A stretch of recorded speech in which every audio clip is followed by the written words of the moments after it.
And we're live. Yeah, baby! Our little dancing bunnies. How is everyone doing? Welcome to the Virtually Rek't podcast. I am Indie VR, and my colleagues are Mr. Mac VR. How are you doing, sir? I'm very well. Yourself? And, yeah, good, thanks, good. And Mr. Shui in VR. Shui in VR. Shui in VR. That is. Do you know what? If I could go back in time, that's what I'd call my channel. Yeah. It's never too late. Yeah. Yeah, so let's start with the chat. How's everyone doing? Who have we got in the chat? PD, El Diego, Dips, Shivon. That's it at the moment. Us, Excellent. of Hello, course. people. Hello. Hello. Thanks everyone for joining. Welcome to the And, madness. we have lots to talk about today, as always. And let's start with Mr. Shuey. What are you drinking? What have you been playing? I am drinking. For those of you that know beer or like your little crafty bits, I am drinking. Hang on, let's put. There we go. I am drinking an anti-establishment found lager. And the reason why I say if you know your beers, then you'll probably find that quite funny. This is Aldi's piss take of the Lost Lager from Brewdog. Aldi and Brewdog have this like weird sort of rivalry where they both know that they're taking the piss. They both don't care, and they just keep ripping off each other's beers and calling them different things to take the piss out of the previous version that they've. It's quite fun. But yeah, so I'm essentially drinking a found lager. So I've not tried one before, so I'm interested for that one. What have I been playing? So today, specifically today, I have been playing PowerWash Simulator while I've been waiting for my edits to render, etc., and produce optimized media. So I had nearly 3.5 hours of playing PowerWash Simulator, because every now and again I'd lift up the headset and I'd be like, "Yep, still only at 60%," and back down, and then all of a sudden, like my Bobo battery was like, "You realize you've been playing this for 3.5 hours, right? Beep beep beep." And I was like, I have a severe problem. Slight addiction to PowerWash Simulator, then, eh? I think it's because it's so calming. It's like it's just. I had a bit of like punk rock in the background because it doesn't. I didn't notice that it doesn't seem to have any like soundtrack in the game. It's just the noise of and different versions of. For 3.5 hours was driving. Your sound suppression is so good that it actually cut that out because it thought it was white noise. On Discord it did, but I was watching my mixer, and on YouTube it didn't. Like the people could hear me. You couldn't, but the people could hear me. The important people. That was today. The other game that I've been playing a bunch of is Moto X. Don't know if you know Moto X. Yeah. Oh yes, somebody knows. So Moto X, for those of you who don't know, is a motocross simulator. Cool. It's pretty early days still. Like it is out on the Quest store. You can buy it on AppLab. I think it's like £8 a tenner, something like that. But the interesting thing about it is that you're riding around on a bike, which is like I've only ever played one other sort of bike simulator in VR, and it was horrible.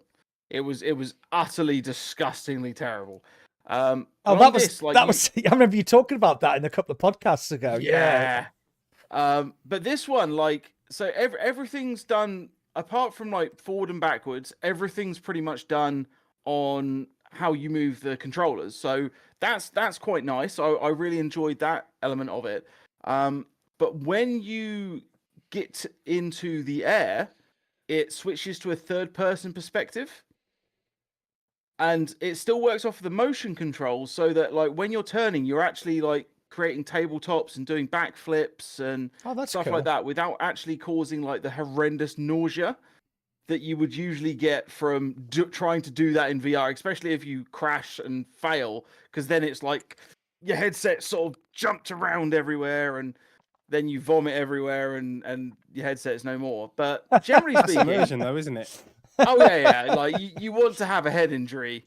That's the immersive side of things. It's just brain injuries.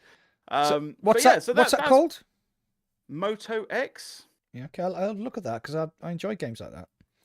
I was gonna say I'll speak to the devs if you want and see if I can, because I've been speaking to them. I can grab your key. think they reached out to me, but yeah, try and grab your key anyway. Yeah, cheers, mate. Yeah, it's worthwhile. They're pretty good people, man. Like I actually had a whole conversation with the guy a while back. But yeah, so they're the two games that I've mainly been focusing on. I would have been playing more, but it was my long week at work, so I have been playing not a huge amount. God damn it. What about yourself, Indy? What have you been playing and drinking? Or what are you drinking and what have you been playing? Oh, which order? Drinking first. He gets upset. Drinking. Okay. That's not posh. Council pop. Council top. Cheers. 0.0%. Some Boring some water. You got some some Thames water, mate. Yeah. What have I been playing? Right. So I played Rotten Pumpkin, the Rotten Apple update, and that was fun. Killing zombies with like a Halloween theme. And then I played Vampire Injustice Masquerade, whatever it's called. Yeah, I forgot. I did also play that. What is it? What is it with video games with these ridiculously long names? Vampire the Masquerade Justice, Ghostbusters Rise of the Mediocre. Fuck, I don't know. Sorry. Yeah. What else have I played? CATCUS COWBOY, Desert Warfare, really fun. Liminal Phase, which is like this little indie kind of weird horror trippy game. It's actually really surprised by that. It was a good laugh. Survivor Man as well, which is on the Quest 2 and 3. It's like a survival simulator. Played a bit of Population 1 a couple of times, and I that's... did see you live on Pop One. Because I How was was that? very tempted to jump on. Yeah, I played on Friday and Saturday, I think. And then what? Yeah, as soon as I'm finished, I just delete the stream anyway. But yeah, I was playing. Should have said hello. Should have, you know. When's the last time you played? Oh God, prior to them going free, like. Wow. Okay. It's been a while, man. It's been a long time since I played. In fact, the last time I played was with you when they brought back Metropolis. That was the last time I played. Yeah. Wow. Yeah, they keep pissing about with it.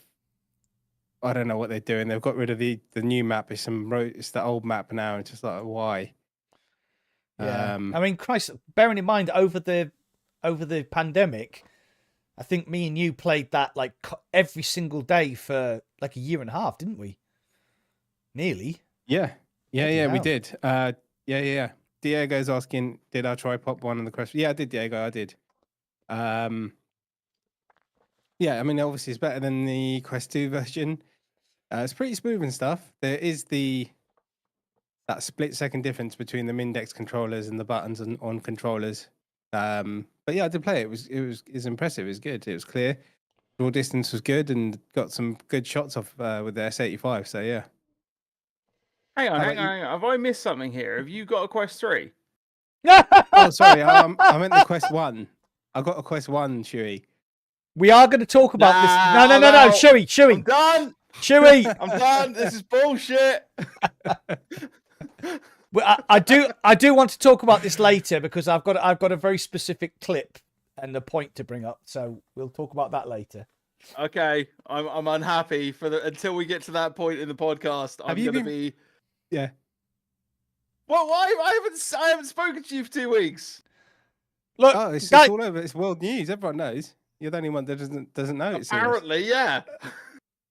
I'd like to point out that what's happening here is exactly what happened 2 weeks ago, is that you two get to talk about the games you've been playing and then you go off on a tangent and you don't ask me what I'm drinking and what I've been playing. No, that is worthy of a fucking tangent. No. It's on my list. It's actually on the list. Okay, sorry. It's on the list and it's starred. VR, what have you been drinking and what are you playing? Yeah, Mac. This is the Mac and VR show, everyone. Oh my God. What have you been playing? I'll turn off me and you, Indy. We'll just leave. I'll put Mac just at full screen. Let's go play Quest 3 together. Thank you, El Diego, for asking what I'm drinking, mate. I'm drinking my usual nice Pinot Grigio, which you can't see. Right, so along with Power On, we got access to the new Pavlov, which is going to be released. Oh shit! I play Pavlov as well. Fuck it hell! I have not been thinking at all. Look, dude, you've been at work. You're tired, so yeah. Me, Shuey, Clickster, and we got invited to the Pavlov beta for the actual full retail release of Pavlov, which is coming out on the 14th of November, I think. If you correct me if I'm wrong. 14th? Yes, it is 14th. Yeah, okay. So that that was really good. I really enjoyed that. It invited by Mike from Virtual Reality Oasis. That was quite nice. Got to play with him. Clickster, Shuey. I was crap. Couldn't figure out how to jump as the monster. Everybody else was jumping around like a crazy thing. And Mike was just stood there saying, "Oh, just look up and press the jump button." I'm going, "All right." Like, all right. Yeah, he started laughing and walked away. So that was good fun. Cactus COWBOY. So the developer of Cactus COWBOY, I've had a relationship with him for quite a while because he ported Emilo's Adventure to the Pico 4 and he didn't even have a Pico 4. He just ported it and sent me the code and it worked. Fucking genius. Amazing. So I've been looking forward to Desert Warfare. I've got a review out. It's really good fun. Some people might not like the cutesy graphics, but like underneath the cutesy graphics is a really good first-person shooter. Solid gun mechanics, good guns, everything. Yeah, so pretty good. And Vampire the Masquerade, which Mr. Shuey has just put out you put out on Thursday, didn't you? Yes. A review. And you were a bit mixed bag, weren't you? Yeah, it's so it's that as I explained in the review, it's basically that I was expecting it to be one thing and it wasn't. Yeah. Like everything that had led me to everything that I'd seen, everything that I sort of and when you start playing, it really gives you Dishonored vibes. And it's not quite Dishonored, and so I'm just like Dishonored. No, it's not there. Oh, it's not the whole quite. way through. Yeah. Yeah, it's so good. It's not a bad game. Yeah, it's not good. a bad game. Well, before we start, we said it's not great. It's good. It's not great.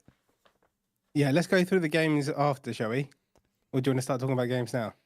It depends whether Max finished talking finished? about what he's drinking and has the Max show finished? Can we move on to the Virtual Rec show? This is really awful. Because I've got two things I'd like to say before we move on to the Virtual Rec podcast. First of all, hit 16,000 subscribers on Friday. Congratulations, sir. Cheers. Thank you very much to everybody. And I mean, everybody in the chat. Our communities are a mixed bag of squirming humanity that all seem to be. We all seem to have people in the communities that are all the same. So thank you to my community. Thank you to Indie's community. And thanks to PowerWash community for getting me to 16K. It was after I had the 2 months off. My channel basically died, and Shuey will know because he basically did the same thing. And your channel dies, doesn't it? Like within 2 weeks, it dies. So yeah, it's picking up. It's picking up. Starting to get subscribers back. Starting to get some watch time. So thank you. And the EGX footage of me, Gamertag, and Doc Ock and Buck is now on YouTube. So if you go to the EGX YouTube channel, you can see the VR Spotlight showcase. Callum Hurley's on. Costa from Tin Soldiers is on. Gamertag is on. Doc Ock, Buck, and me. Yeah. So right, the Max show's finished. Now on to the Virtual Rec podcast. What do you guys want to talk about first? Well, let's talk about Vampire the Masquerade just a tiny bit more, shall we? Okay. Yeah. Mm-hmm. Okay. So like I've already given a basic of what I thought, but like breaking it down quickly. I don't want to spend like a huge amount of time on this game because like there is footage out there from a bunch of us. You streamed it as well, didn't you, Indy? Yeah, for about an hour and a half. Yeah. So I streamed it on the Thursday night. Yeah. Yeah, so there's footage out there, there's reviews, etc. Right? But what was your best and worst bit? I think that's probably the quickest way to go through this. Like, what was your best and worst thing about Vampire the Masquerade? Justice, time, Zack Snyder's cut, like part 7. It's what was your best and worst part about it? Not specifically like a level or anything, but like what was your favorite and least favorite thing about it? Indy. Back. No, Shuey? well, I mean, I'll go because I watched Shuey's review, and I was sitting there going, "You talked about that bit where you had to use the hand power I'm guessing it was a bit in the sewer where you had to pull the thing. No, it was actually in the when I was doing the puzzles in the library type place. Oh, right, okay, yeah. So like I'll obviously like to start on a negative, end on a positive. So I got stuck in this bit where there was like you had to find 3 clues for Pietro's cell, and then you had to find Pietro's cell. And there's a big bit where you have to change the levels of water. You have to do it to raise. To get to a ladder, and then you have to lower it to get to the Pietro's picture. And then I came out and I was like, what do I do now? And I spent about 20 minutes walking around not a clue. And then I remembered the same as you. Oh, you can use the hand power to highlight anything, and there was a switch I didn't pull. So that was like the worst bit because I got really frustrated. I like the blink. I like they're running up behind people and sucking blood. I like the thing that does where you make the heads explode. I love the soul trap. Yeah. I just love like drop a soul trap next to somebody and then throw a bottle and they're like, oh, what's going on? But yeah, they were my that was my worst and best moments for Vampire. Indy? I only played for an hour and a half, so I didn't really experience it that much.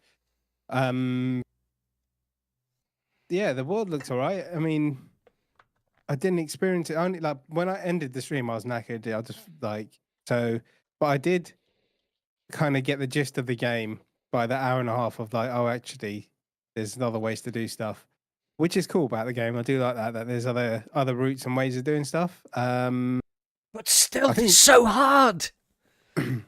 Yeah, I'm gonna play through that. I'm gonna stream it or like stealth mode. That's the plan, mate. Don't do it. It's not worth your sanity. Genuinely, like that game, like it's probably like 7 hours or whatever, right? For an average player, and then for a stealth player, it's like 50. Yeah. Just because it's so difficult to do anything, and it's so boring just sitting on the rooftop doing nothing. To the point where the reason I didn't manage to do a single full stealth mission was because of boredom. So, yeah. Right, here's the thing that you might that's actually gone. It's actually I don't think it's been mentioned in anybody's reviews. When you get to a certain point in the game, obviously as you go through the game, you power up. You know, there's got this skill tree, and it's all quite cool. But you can actually go back and play the levels leveled up. Yeah. So once you become like really stealthy, you could go back and play individual levels as I guess once you've got the mask, then you can have like the ultimate shadows ability and go through exactly and play like that.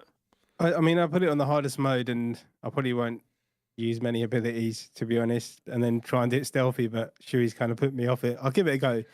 I think that the AI don't get me wrong. I will watch every second of you doing it.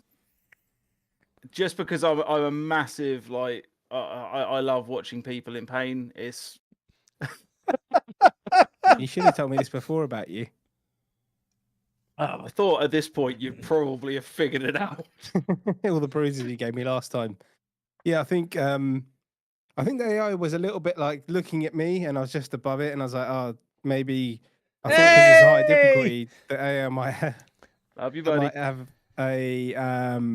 a different cone of view or something, and I was like, he's looking right at me, but he can't see me. So I think maybe that's something I could do with some work, but I haven't played it enough. I know straight away the AI. I was like, it's not. The AI is pretty bad. Yeah. It's not like to have a good stealth game. You need the AI to be on point, and like I didn't get the game for free. I saw some of the reviews, and I was like, oh man, my gut was telling me not to get it, and I wanted to play a stealth game, and I was like, I got it, and I was like, shit, let me like this is why I need to jump back into it and actually see properly what I think. But I think from an hour and a half, it's all right. I'm gonna play through it more and just see what happens, man. And that's all I can say. Yeah, I mean, like I jumped in on Sunday, not to stream or anything, just because I had to spare a couple of hours, and I had, I played for like 3 hours until my quest died, as it always does. And you should have kept your Mindex. I enjoyed it. It's okay. Yeah, it's okay. Okay, so best and worst for me. I will. Okay, so I want to do a best worst and just a quick topic of it. Worst was definitely the blink mechanic for me.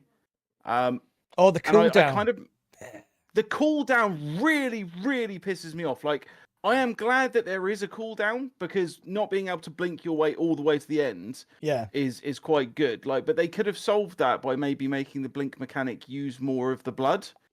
I think just to like, if it used like a 20% amount of blood, you could only blink 5 times before you'd need to bite someone. I think that would have been fine. It would have also made the stealth mechanic a little bit better, I think. But you know, that's neither here nor there. The fact that it doesn't have a small little cooldown bar, because really, really upset me. You're just pressing the button, going, and even like in that puzzle that I got stuck in, all you have to because if you fall into the water, you die. Because obviously vampires die in running water. Apparently, so, yeah. So you blink onto the debris that's floating, and then because you're so terrified of falling off into the water, you have to like stand there for 2 minutes, like 2 seconds, and go, for fuck's sake, press the button, press the button, press the button, blink. Yeah. So yeah, I totally agree with you there. Yeah. So that was my worst bit for me. The best bit was actually the voice acting. I actually really liked the voice acting. I think it was really well done. I would add to the worst bit actually the blink mechanics / the boss fights. The boss fights are atrocious.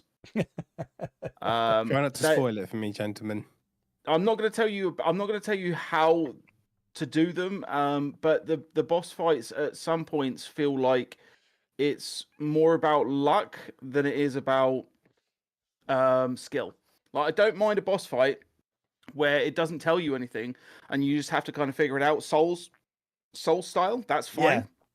Except for the game isn't a Souls game, so that's a bit weird. But yeah, genuinely, the first boss fight, I was kind of like, blink, hope he doesn't hit me. Blink, hope he doesn't hit me. Oh, he used that attack, I'm dead. Rinse and repeat until he doesn't use that attack so I can blink a third time and then hit them. Like, it was just a bit weird. But yeah, the other thing I want to point out is something that Indy was saying, which was about the ability to take different paths. Yeah. Like, you can go loud and proud, you can go hybrid, you can go stealth. But one of the things that I did, and I pointed out in my review as well, was that the first thing I took in the skill tree was Intimidate. Yeah. And that is the ability to get to access extra extra conversation pieces, and hopefully open up some extra areas and some extra pathways. And don't fucking bother. What's the fucking point? It was useless. Yeah. It was a waste of a bunch of skills until later in the game. I did exactly the same thing.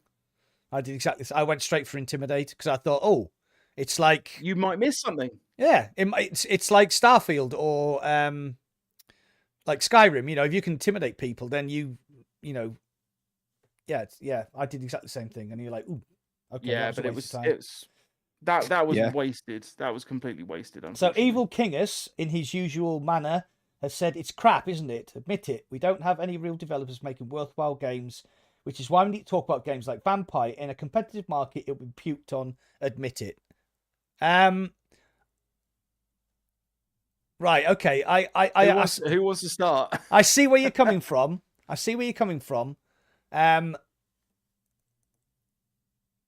disagree. I think Vampire is a good game. It's not a great game. But the problem is that VR is so small that developers can't do these 20, 30-hour epics unless you've got Meta's budget for Asgard's Wrath. I'm quite looking forward to Arizona Sunshine 2. I think that's going to be great. Hopefully, fingers crossed. I did look forward to Ghostbusters, and that took a big poo on my head from a great height. No, I didn't even bother. No, didn't even bother. I had a conversation with a certain other YouTuber, not Mac, and they confirmed what I thought was going to be the case and decided that I am not buying it. I said it's going to be shit from day one. So, like so I've got quite a lot of thoughts about this. And the problem is, when they announced it, you know, there was Ruth Bram getting into Ecto 1 wearing the suit. Sorry, The Matt, music. Yeah, go on. I was just going to say, should we finish Vampire first, then move on to the Oh, next yeah. game? Okay. Sorry. We're going Yeah. all over the place. Yeah. Yeah. Okay. I Right. thought we finished Vampire. Yeah. I thought we had as well. Okay, I yeah. thought I'm happy to have a conversation about Evil Kingus's statement, because I think it's actually a worthwhile topic. Well, that's what I was Okay. moving on to. Okay, go on, carry on, Max. Sorry. Sorry, I dude. didn't realize we finished. So El Diego's comments basically saying it's crap and blah blah blah. So the problem is that that VR isn't big enough for the big developers to make the 20-30 hour epics that, like, you know, the Ghosts of Tsushima, the Red Dead Redemption 2s, these sort of games. Hopefully, I mean, obviously Meta's got the budget, and Asgard's Wrath apparently is 60+ hours, which I'm really looking forward to, because the people like Otterworld, they did a sort of a preview of it, and she was really enjoying herself. And you know, we've got obviously Arizona Sunshine 2 coming, and we've got obviously Bulletstorm as well, which is a 20-hour game. You know, and it's fully integrated into VR, then that's absolutely brilliant. But I don't think there's the budget. So the developer of Pistol Whip, Denny Unger, he said, we're trying to make money on Pistol Whip so we can make those experiences because we don't have the budget. And that's basically it. VR isn't big enough at this particular moment in time to have those huge, epic masterpieces. And all of those games that are currently, like, all of the popular games, and even the ones that are like a level down from popular, within the Quest ecosystem, especially, less so on Steam. There's a whole different ecosystem there. But though they're all still trying to compete with each other. Like, these people have not got £200 a month. A lot of people do not have £200 a month, or like $250, $300 a month to go and buy 10 different games All the and time. so they're having to pick all the time. Yeah, but they're having to pick that game that they want to play for the month. And if 1 million people are doing it, or 2 million people are doing it, which is a really small amount of consumers, that's a problem. Like, you've got to put out something that you think is going to sell. But once again, as Mac was saying, like, the developers need to actually be selling in order to then create the next big thing, which is what Arizona Sunshine is. Obviously, like, Vertigo Games, one of the biggest VR developers that we have currently, and they have produced some good games. Nothing, I wouldn't say they've ever produced anything that is great, because VR isn't there. There aren't great games for VR yet. Especially, like, Alex is Alex, and I don't want to like keep including Alex in like the great games, because honestly, I think Alex was a good game. I don't think it was a great game. Oh god, I just gave Mac a heart attack. Oh my god, Alex is actually in my top 10 all-time games of all time, with the likes of Mario 64 and Super Metroid and Yoshi's Island.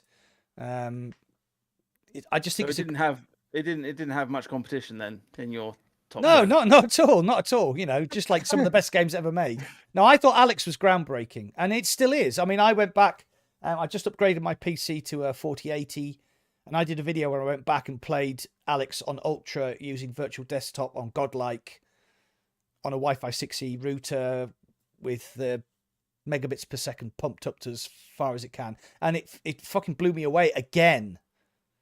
It blew me away again. It's head and shoulders above every single VR game that's ever been made. In terms Chewy's of just zoned out now. Sorry, yeah, sorry. I just, like, I enjoyed Alex. I really, really did, and it gave me some truly, like, tingly vibes. But it still felt like tech demo with a whole bunch of nostalgia pumped in there for me. Yeah. But that doesn't necessarily make for a great game. It took me a couple of months to sit back and be like, is Alex actually a good game? And I was like, yeah, Alex is a good game. Like, the mechanics are pretty good. It's smooth. It's got a good story. It's got good voice acting. The graphics are good. The audio's good. But nothing is phenomenal. Everything's just good, which makes for a nice 90% game, but it doesn't make for a 97. A 98, a 99, or 100 for me. Okay, well, we'll just as always, we'll just have to disagree on that Agree point. to disagree. Yeah. Oh, come on then. I mean, come on then, Indy. I You played it once. you had a Mindex, and that's the way to play I have it. a Mindex. That's the way to play it. On the Mindex, and that was it. I think I played a mod a couple of times. Couple of mods. I went back in it to test out the I call it the shill helmet, the Quest 3. So I tested it out last week, just to see what it looks like and stuff. And we'll go into that later on. We will. But yeah, I never went back extensively. I was meant to. Yeah, don't you worry, mate. I was meant to. I was meant to replay it with the game plus and all that kind of stuff, and I just never did it. So I get what she was saying. At the time, it was really good. It's still a really good game. It's still up there with like the top VR games. Yeah. But Yeah, of course. if it was that good, I think I would have. No, it is really good. It's hard to say. Like otherwise, I would think, why haven't I done it in the game plus mode yet? You know. Yeah. Well, I mean, Lone Echo's better than Half-Life Alyx. Just purely and simply because of the interaction between Jack and Liv. Go on. So yeah, that was about it. Yeah, no, Okay. the story was great, man. Yeah. I played Lone Echo into the part where you get past the boring bit, and then I haven't played it since back. I don't even know what number 2 looks like. Like literally, Oh I've got my it. God. Part 1. I Num- need to finish it. Num- Even Asgard's Wrath, I played for like 15 hours. Oh. And that game is fucking, it's a wicked game, but I just haven't gone back. I think I did I went into the harder mode, like I always do. You do, But yeah. I didn't realize that it's fucking hard, man. That game. It's hard It on is hard. normal. It's hard on normal. Yeah. I picked it up again about 6 months ago and started streaming it and got about halfway through, and I've put like 40 hours into that game, and I'm nowhere near the end. So that excites me for Asgard's Wrath 2. Do you know what? Asgard's Wrath 2 doesn't excite me at the moment. Yeah. I really, really hope I'm wrong. I really do. I really want to be like 40 hours balls deep in that the entire time. And I want to be like, do I have to go to work tomorrow? I'd rather be playing Asgard's Wrath 2. But everything I've seen about it so far just doesn't excite me. Did you play a lot of the first game? Sorry, Indy. Hang on, you were both asking questions, one and then the other. Oh, Max. Go on. Did you play a lot of Asgard's Wrath? I played about 8 hours of it. Yeah. So you just I mean, this is an insult, but you basically just scratch the surface. Yeah. It's massive, and the skill tree is if I have to enormous. play 8 hours of it and I'm still like, I like that. That's kind of paywalling my time. Yeah. Which is a little annoying. Yeah, I mean, I know I really liked it. It's definitely up there, one of the best games. Even though I haven't finished it, it's just the thing that puts me off, that just pisses me off, is that it's on Quest only, and it's like the best part of the game was the bloody graphics, and it's annoying. So yeah. But that's just the way meta are going. So yep. Right. Okay. Next subject. Pick a subject. One of you. Ghostbusters. Yeah. Let's talk about that game that I'm not gonna play. Let's talk about that game that I haven't played. Indy? let's talk about Assassin's Creed VR. Does that excite you? But something's asking Shui. That's a separate question. No, okay, right. So Ghostbusters. I think this is going to be a pretty short one. So we've already explained multiple times over multiple podcasts that me and Mac were pretty fucking excited for it, especially after seeing Ecto 1 and all the jazz at the MetaConnect and everything. That was pretty cool. Or the gaming showcase, sorry, rather than MetaConnect. But having spoken to I'm not going to name names, having spoken to a fairly prominent YouTube creator about it, and they were just like, dude, like, just fucking don't. It's okay. Like, it's probably really fun to play with like your kid or something. Yeah. But on the whole, it's just it's not worth it. And the other thing I saw was that like the DLC for it is $20. Yeah. And there's So, and there's no content. a costume pack that costs $15 as well. Right, so let's do the math here already. We're at 35 to start with. Yeah. 20 for the DLC, and another 15 for the costume pack. We're up to like 70, like 60, 70 bucks. Yeah. That's nah. I won't be playing it. I probably won't keep up with it.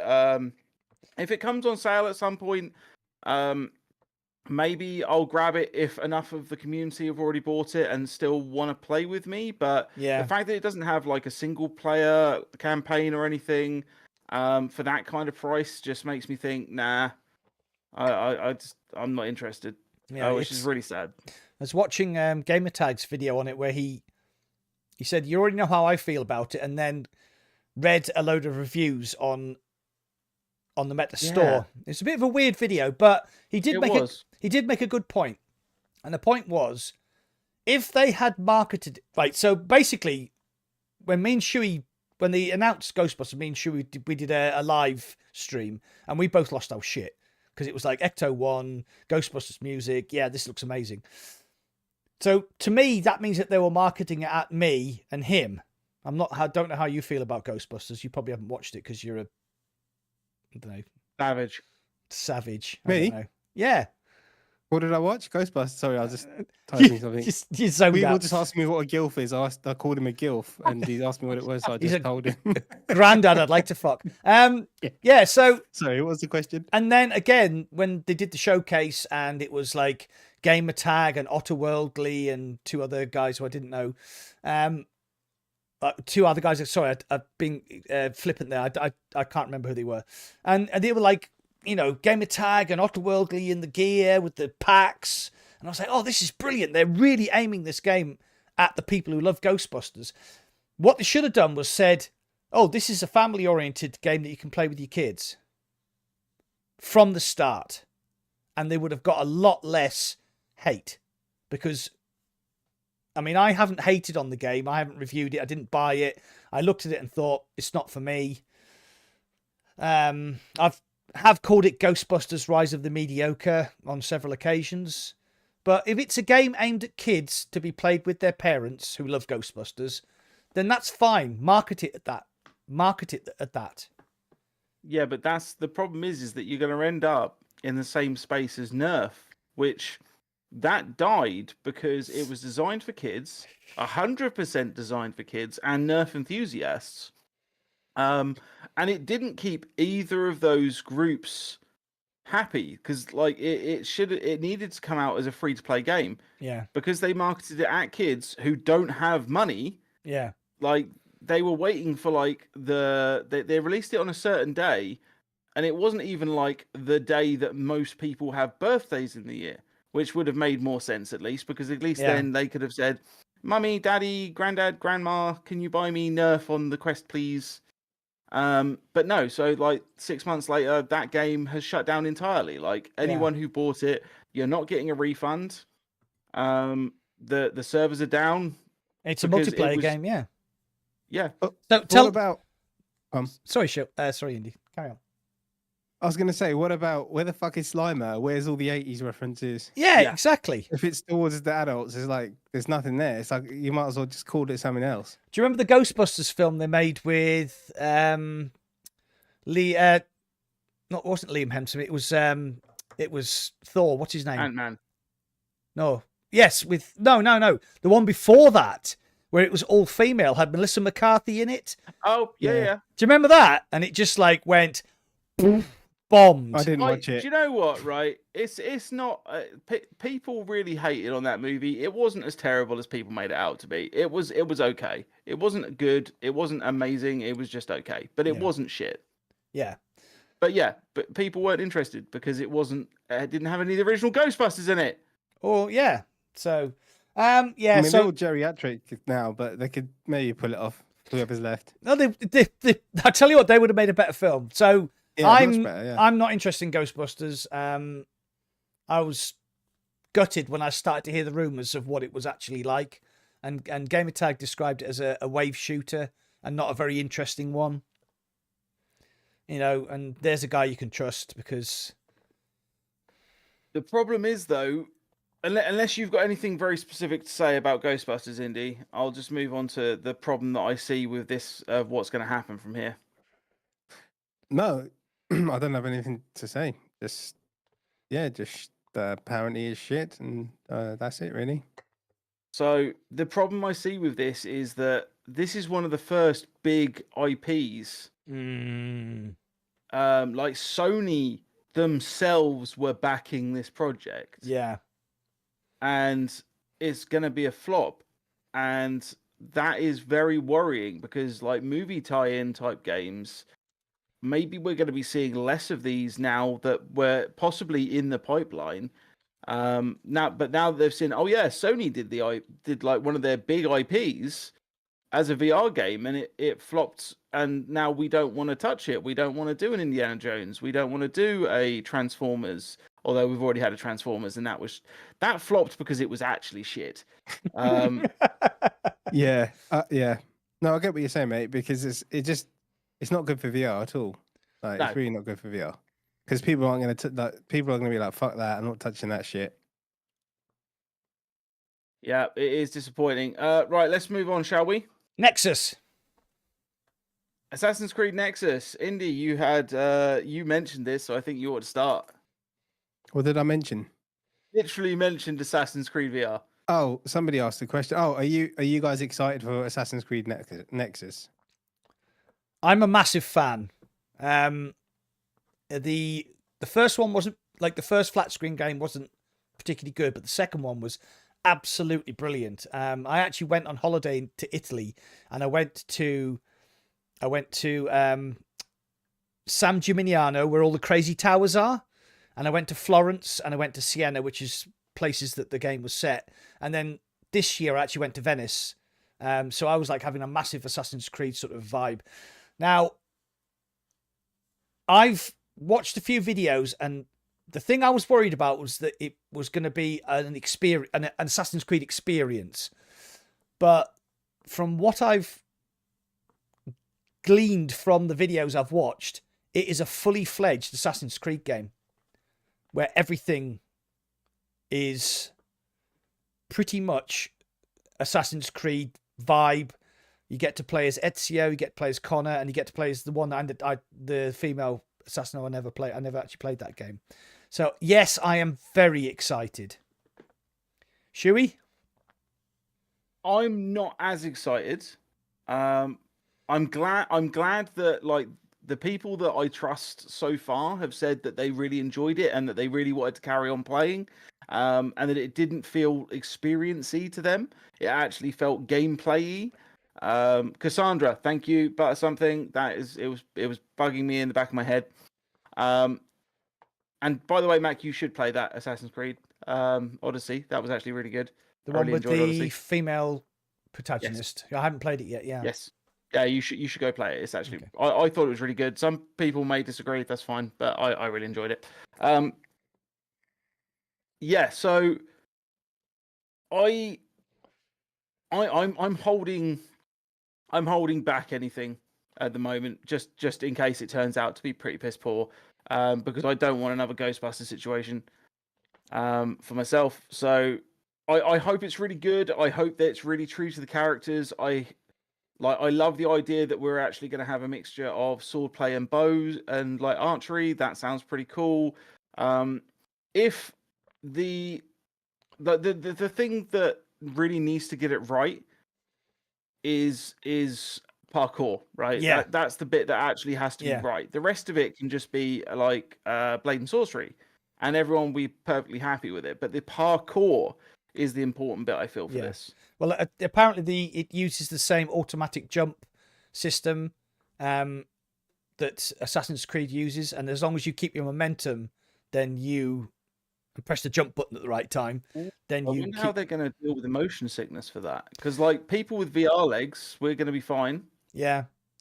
Well, from the footage I saw from this video I watched, the parkour, they were in Venice, and he was running across the poles, jumping across a bridge, running across poles, jumped to a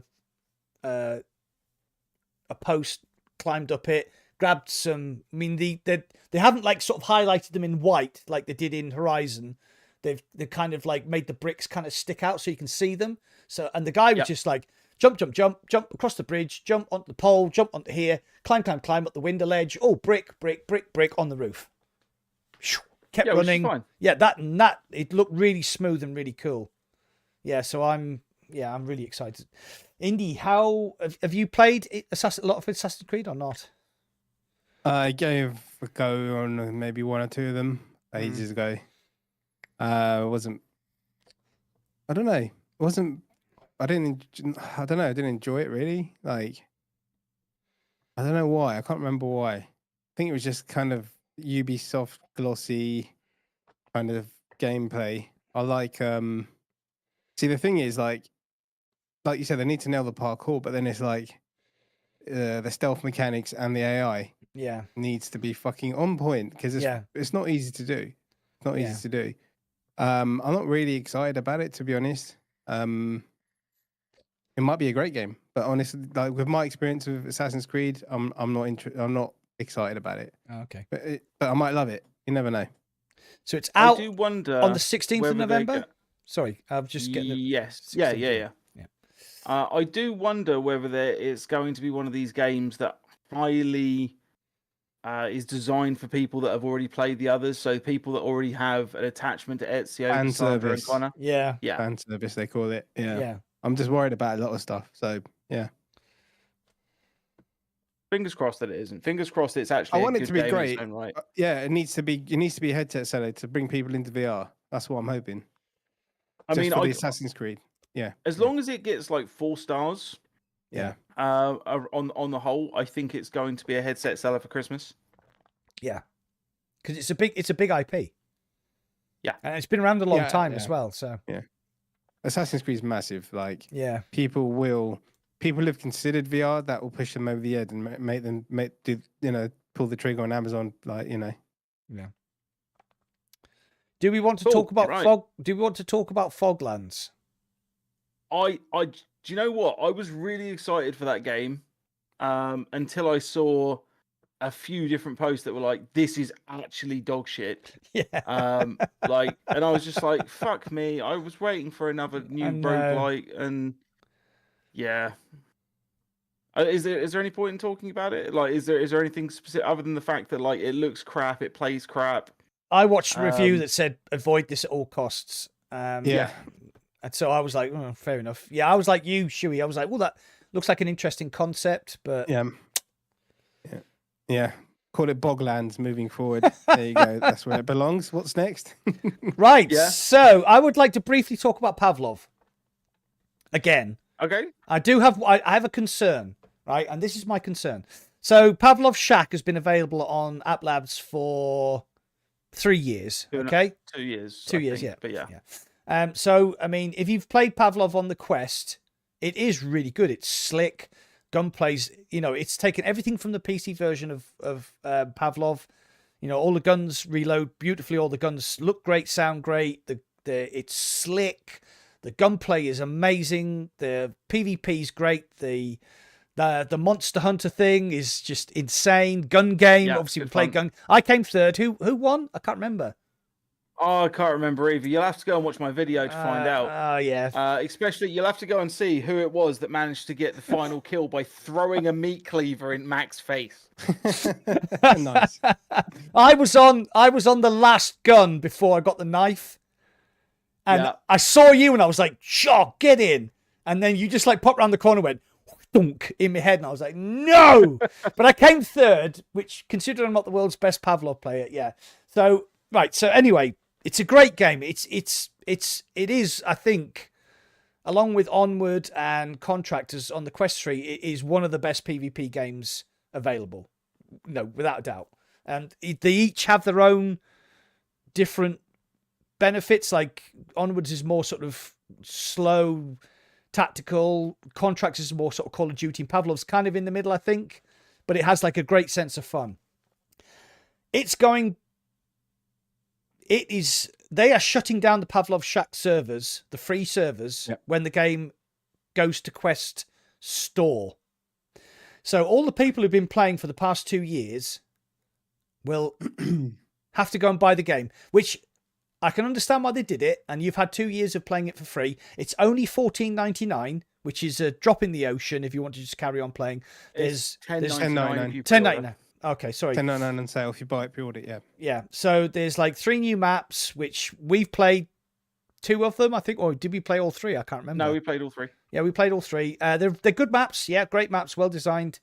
I'm concerned that the player base for Pavlov is going to die because people are going to say, well, I've been playing it for free for 2 years. Why do I have to pay $14.99?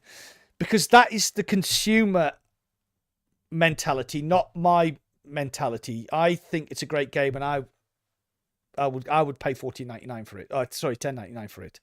Yeah, no, I am paying that tomorrow for it because I want the as shitty as this is, I want the new skins, and I like skins. And you can get 5 brand new skins, and they look pretty fucking sweet. They do. Do you not get to keep it from testing? No. Oh, okay, I was wondering that because I haven't played it. So the way they did it was they used a different build of the App Lab version, which is essentially the release version. They just gave us the ability to access this other build of the App Lab version. So unfortunately, we don't get to keep it.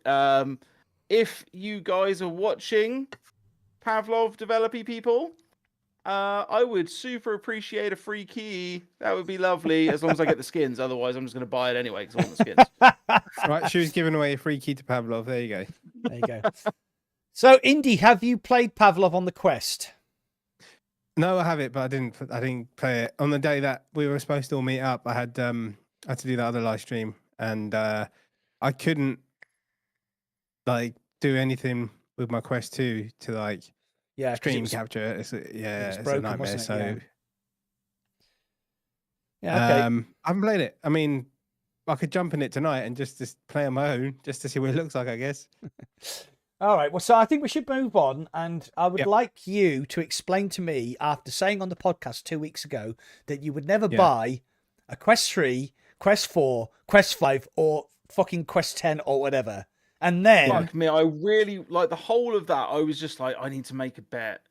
Like, I know I'm gonna lose it, but I need to make him a bet of some description. And I really wish I'd have made that bet now. So, Indy, you went and bought a Quest 3. Mm-hmm. What was your thinking? You know why, behind Mac? You know why? So you can spend more time with me. Yeah. What's the real reason? Right. So, any content. So, all right. So, developers give me access to games on Quest that are only on Quest, and I couldn't stream them. I couldn't do recording. I couldn't do fuck all on the Quest 2 because that's I just couldn't do it on the Quest 2. I had loads of issues, and I was like, right, let me get the Quest 3. I can still return it now, and I was like, let me see if it works. And the fucking bastard worked. As soon as I plugged it in, you can stream, you can record. There's no fucking issues. And how are you streaming Quest 3? DevHub.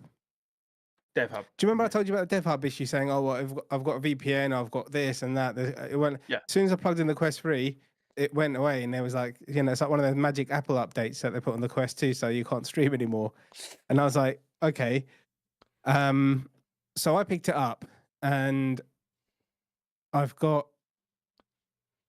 did a live stream. Did you not? I'm surprised you didn't see the live stream, Shuri. I did a live stream like Quest 2 versus Index or something like that. It was. So I bought it. I remember something about that. Yeah, I bought it, and then I was like, let me put it on and share it with everyone else. My first kind of experience. So I did like AR, MR, whatever the fuck you called it. And then I played Half-Life Alyx on it, and then I played a bit of Population 1 standalone just to see what it was like. So yeah. What's your opinion then? Piece of shit, Meg. I hate it. Almost as much as I hate you. No. Yeah, I think, to be honest, it's much better than the Quest 3 because obviously the lenses and the clarity and stuff. Yeah. Oh, I thought we were talking about the Index here. No, it's better than the Quest 2. And, he's still getting those Index digs in. Yeah, I'm Index for life. So yeah, it's better than the Quest 2, just because it's just the lenses, right? Yeah. So even playing like Population 1, I was getting shots on, and I was, it's quite smooth. And then I did the MR stuff, which is quite enjoyable because you're like, what the fuck? Because you've never seen it before. Yeah. And yeah, for now, I've still got it, and I haven't really tested it on PCVR. It starts on virtual desktop for Pop One, which is something I need to look into. I haven't had time to put more PCVR games on there because that's what it's going to be used for mostly. If I do keep it, because that's the big test. If it works on PCVR, it does. It works really well with virtual desktop. But I always have fucking problems, as we all know. So, but to be honest, it just works straight away as soon as I plugged it in. Oh, you can stream. Oh, you can do this. And I was like, so why? What's the difference between this and my Quest 2? Even after a factory reset on the Quest 2, it still said you can't stream it. And I was like, all right. So yeah, I've still got, like 3 weeks. I want to change my mind. So I'm just going to do more tests and see how it works on random games and just how easy it is to use. Yeah. So I did a video comparing Pico 4 to Quest 3, and the conclusion I came to was actually quite unusual because the Pico 4 is a great piece of kit, and it's only the £349 for the base 128 gig model. So my conclusion was that if you just play PCVR games like via virtual desktop, which is how I play all my PCVR games, then actually the Pico 4 is a better value proposition than the Quest 3 because the lens clarity, the pancake lenses, the screen, the panels, the LCD panels, the pancake lenses, I mean, they both have comfort issues. You can get around that with some choice upgrades. But the Pico 4 is really, really good for PCVR. But I think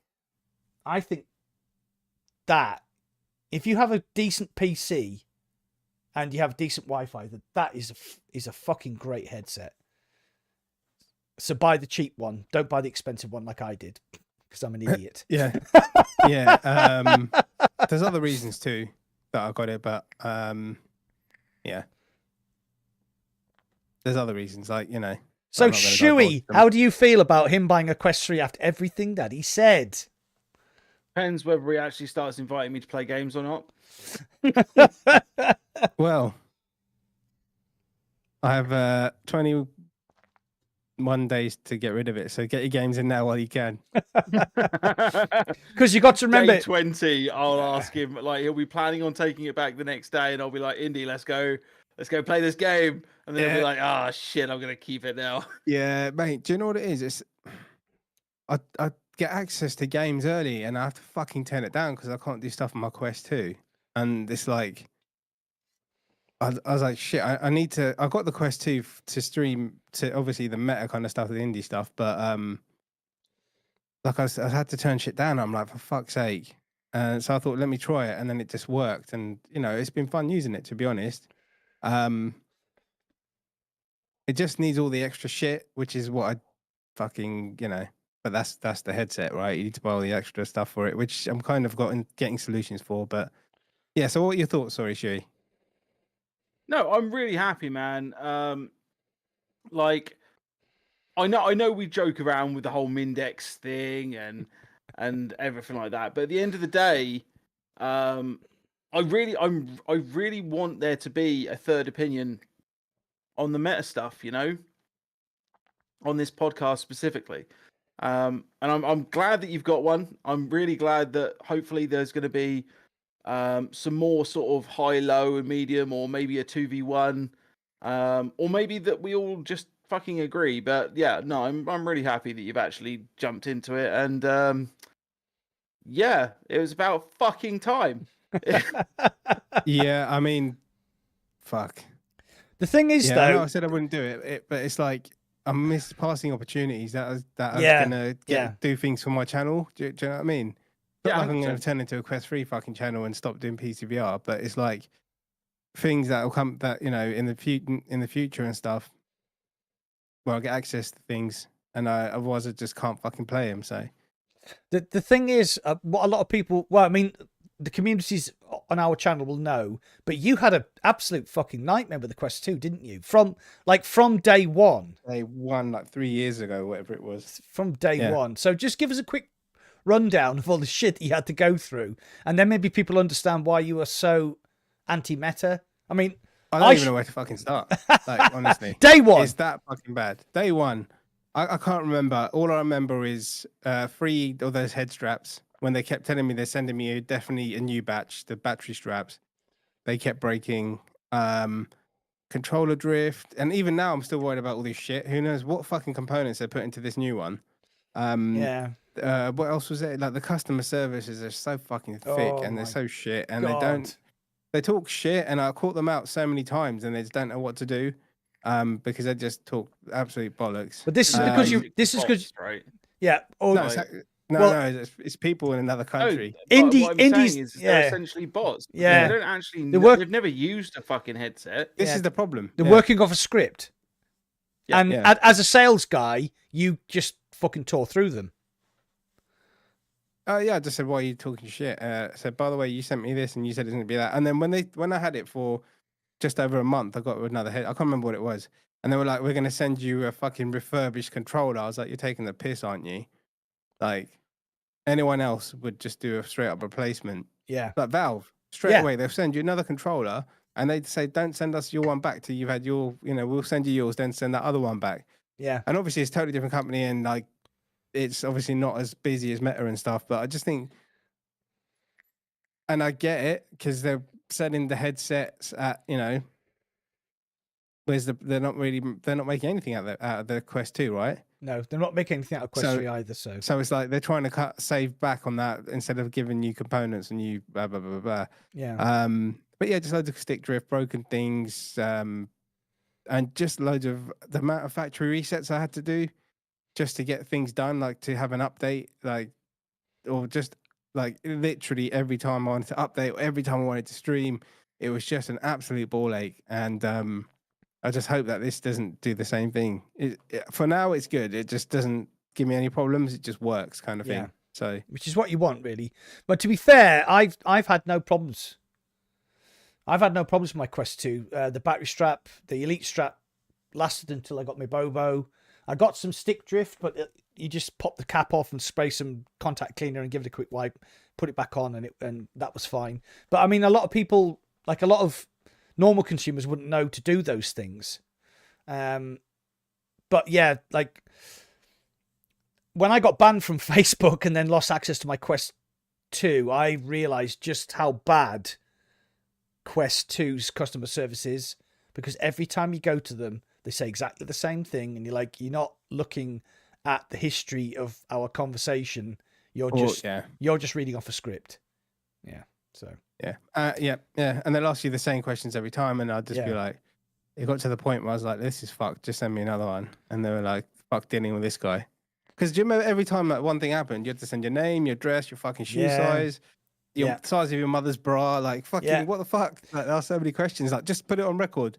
But yeah, I'm for now, I think it's decent, and I'm just gonna I need to test it more. Like this weekend, I need to just dedicate the weekend to just testing that out at more with PCVR. So okay, so I was actually in several conversations with Meta where the person I was talking to said, "I'm going to end the call now," and I'm like, "Well, you haven't sorted my problem out." So yeah, I'll send you the log. Bang, hung up. Hadn't sorted my problem out, and I was like, Christ.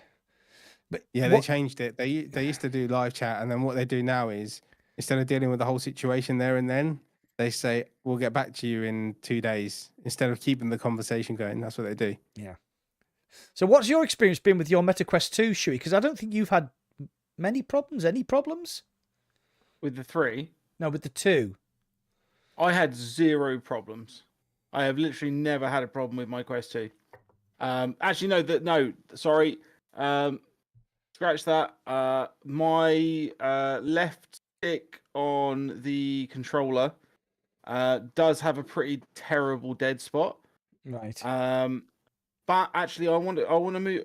When we move on from this subject, I actually want to talk about my Quest 2. Specifically, because I've got a little story I want to tell. Okay. But yeah, that's literally the only problem that I've ever had with it. Okay. What would you like to talk about next? So I want to just briefly go over, and this isn't sort of a brag, but it's something I'm pretty proud about.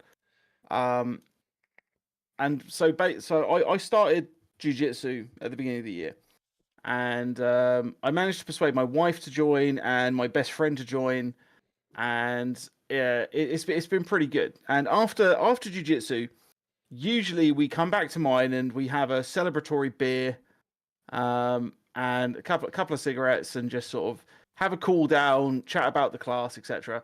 And this Friday just gone was slightly different, because since I've had the Quest 3, I've been telling my friend that I'm gonna give him my Quest 2. Okay. And I'm gonna give him all the accessories that I had with it, and because like he wasn't into VR enough that he wanted to go out and buy a headset, you know. But more importantly, I'm not sure whether or not he actually could justify the money to go out and buy a headset, you know. Yeah. So I was pretty happy to be able to be like, dude, here, like, I haven't reset it. You're gonna have to reset it yourself. And then we started going through like all of the stuff, and I mean all of the stuff, like my like shelves of spare accessories and stuff that I was meant to review and never got round to, stuff that I did review but never used afterwards. And I gave him bags and bags and bags, and then we started talking, and like he said, like he's been so excited to this week to get this headset that he's been going down like the VR rabbit hole on YouTube. And at that point, he was just like, "Do you know what I want? I want to create content with this thing." Oh, cool! And I was just like, "That's fucking amazing!" That is so like, cool. I've recently replaced like my microphone setup, my camera setup, my like boom arm and everything. And so I just started handing him stuff. And I was just like he's never going to be able to afford to buy all of this stuff. Yeah. To start with, and I was just like, fuck it, you know. I really want to just give a potential creator like the whole setup. Like, I couldn't give him a PC, obviously, but he's got a PC. But I just wanted to give him everything else that he would need. And so now hopefully he's just going to be able to start from like a decent level. And like most of us, like, you go back to the first videos we ever made, and not only is the editing terrible, but like the green screening is done badly if you've got a green screen at all, or like you don't know what to say, and like the microphone sound is garbage. And I'm just like, no, go. There you go. Here's all this good stuff. So what I'm hoping is that we've got a new VR creator, cool, joining our ranks. That's what we need. The next couple of months. That's what we exactly. need. We need more VR content creators. It's YouTube. It's free advertising. God's sakes, and you can make money. Exactly. It's brilliant. Really cool. Oh, man. that's the hope. Yeah. Yeah. So what about Weeble? He gets nothing. Weeble, how much? Weeble, do you get nothing, or do you get presents from Shuey? And Weeble, do you get nothing, or do you get presents from Mac? Weeble, you get fuck all from me. I tell you what's going on here. Weeble has the biggest eBay shop you've ever seen because of all the stuff he gets sent.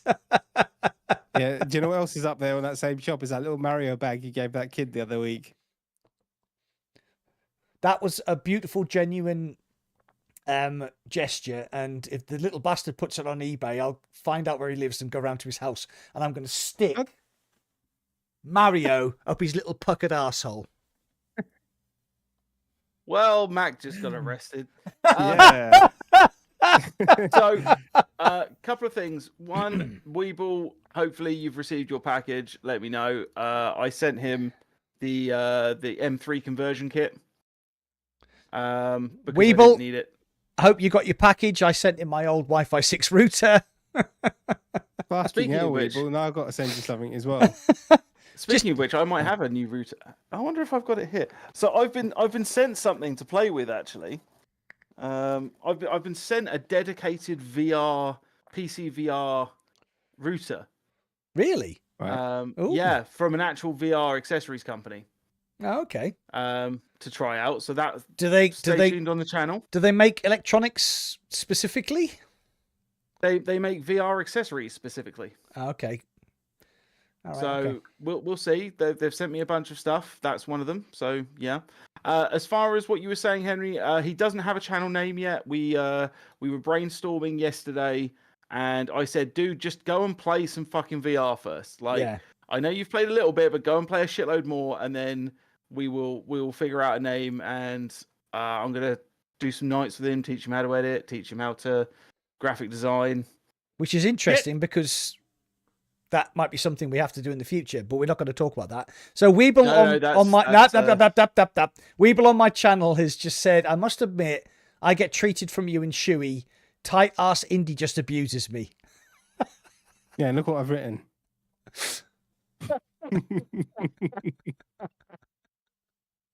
Brilliant.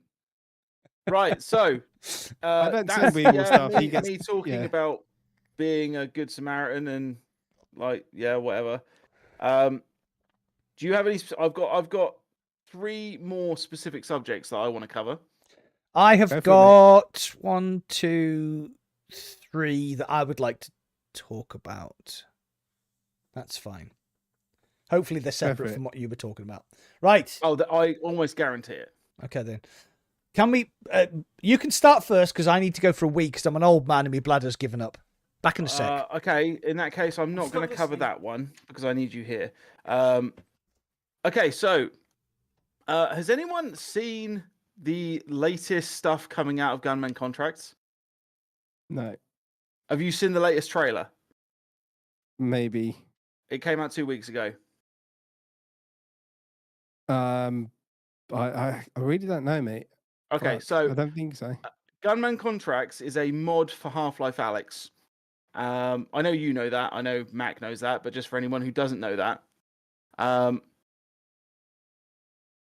But he has been working, like, it was fantastic. The stuff that he was producing was really cool, and he took it much further, and he's now developing a complete standalone game. And the latest trailer for it is fucking gobsmacking. It is literally, like, everyone compared it to John Wick when it was a mod, and now the latest trailer is literally a scene from John Wick 4. Which doesn't excite me, to be honest. You know how I feel about Bollywood, John Wick, and fucking yes. I mean, I'm sure it's great. I'm sure it's going to be a laugh, but yeah. I'm sure it's going to be great. I love me some John Wick, but I wasn't that fussed about John Wick 4. But the trailer looks amazing. Which trailer you're talking about? Because there's been 2 Gunman recently. Contracts. No, so it's the standalone Steam gameplay trailer, pre-alpha. Is that the one on the steps? Yes. Right, you haven't seen the next one then, have you? I probably have. From Twitter with the dragon's breath and the shotgun. Oh no, I haven't. I was outside having a wee, and I'm like, I need to get back inside. Got piss all down his leg. I'm just gonna play it in the bottom corner, just in case, like, for those of you who haven't seen it. Right. So the people Indy doesn't like John Wick 4. I did like John Wick 4, and there's one particular scene on the steps going up to this very famous cathedral in Paris, which has these very, very long steps. And he has to get there in a certain time, and he keeps going up, and he's killing all these goons, and he keeps getting knocked back down, and it's absolutely amazing. So that trailer, I think that Shuey's talking about, is that particular scene. Though he said it's set in a city in Germany because for copyright reasons. Yeah, 100%. But there's a bit in it where he's like, he's like, the shooting's pretty good, but then a guy comes to him and he grabs his arm. Yeah, and he shoots in VR. He flips him over. Yeah. And shoots him in the face. And then grabs his gun and carries on.